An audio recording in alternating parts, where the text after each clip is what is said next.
UPSC में lateral entry को लेकर विवाद शुरू हो चुका है। विपक्ष सरकार पर हमला कर रहा है कि सीधे 45 संयुक्त सचिव, उप सचिव और निदेशक स्तर की नौकरियां निकाली है, लेकिन इनमें आरक्षण का प्रावधान नहीं है। तेजस्वी यादव का कहना है कि केंद्र की मोदी सरकार बाबा साहब के लिखे संविधान और आरक्षण के साथ कैसा घिनौना मजाक और खिलवाड़ कर रही है। तो दूसरी ओर राहुल गांधी ने कहा है कि नरेंद्र मोदी संघ लोक सेवा आयोग की जगह राष्ट्रीय स्वयं सेवक संघ के जरिए लोक सेवकों की भर्ती कर संविधान पर हमला कर रहे हैं। इनका जवाब देने सामने आए रेल मंत्री अश्विनी वैष्णव कह रहे हैं कि ये तो उनके सरकार की योजना ही नहीं है, ये सोच तो यूपीए की सरकार यानी राहुल गांधी की पार्टी कांग्रेस के नेतृत्व वाली सरकार की है, जिसे तेजस्वी यादव की पार्टी राजद समर्थन दे रही थी। सबसे पहले यूपीएससी लेटरल एंट्री पर बिहार के पूर्व उप मुख्यमंत्री तेजस्वी यादव ने मोदी सरकार पर बड़े आरोप लगाए हैं।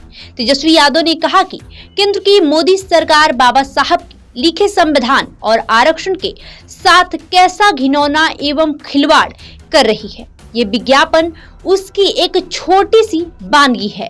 यूपीएससी ने लेटरल एंट्री के जरिए सीधे 45 संयुक्त सचिव, उप सचिव और निदेशक स्तर की नौकरियां निकाली है, लेकिन इनमें आरक्षण का प्रावधान ही नहीं है।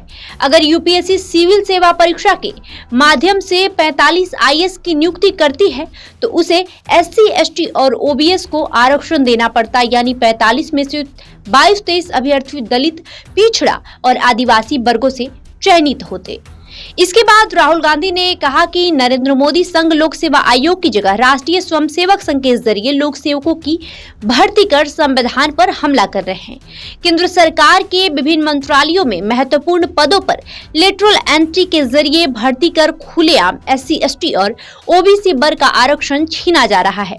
टॉप ब्यूरोक्रेसी समेत तो देश के सभी शीर्ष पदों पर वंचितों का प्रतिनिधित्व नहीं है। उसे सुधारने के बजाय लेटरल एंट्री द्वारा उन्हें शीर्ष पदों से और दूर किया जा रहा है। ये यूपीएससी की तैयारी कर रहे प्रतिभाशाली युवाओं के हक पर डाका और वंचितों के आरक्षण समेत सामाजिक न्याय की परिकल्पना पर चोट है। वहीं इसके बाद अश्विनी वैष्णव ने कहा कि लेटरल एंट्री मामले में कांग्रेस का पाखंड स्पष्ट है। लेटरल एंट्री की अवधारणा यूपीए सरकार ने ही विकसित की थी। 2005 में यूपीए सरकार के दौरान दूसरा प्रशासनिक सुधार आयोग यानी एआरसी स्थापित किया गया था। वीरप्पा मोइली ने इसकी अध्यक्षता की थी। यूपीए काल के एआरसी ने विशेष ज्ञान की आवश्यकता वाले पदों में रिक्तियों को भरने के लिए विशेषज्ञों की भर्ती की सिफारिश की थी।